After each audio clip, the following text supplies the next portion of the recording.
Her der kommer en lille øvelse, eller jeg vil ret at sige et lille trick i forhold til, hvordan du kan forbedre dit spil med bolden som midtstopper, eller som midtbane, eller bak, hvad det nu måtte være.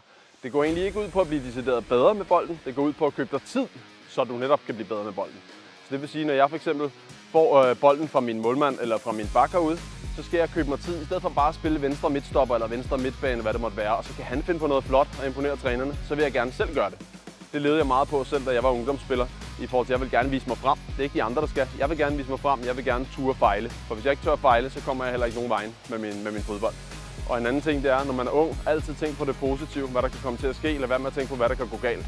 Indtil jeg blev de der 25 år, så tænkte jeg aldrig, hvad der kunne gå galt. Det gjorde det nogle gange, men jeg tænkte altid på, hvad der kunne gå godt. Så det, vi skal vise i den her øvelse, det er, hvordan I kan sørge for at promovere jer selv bedre på banen. Jeg har lige modtaget bolden fra vores målmand, så vi skal til at starte vores opspil.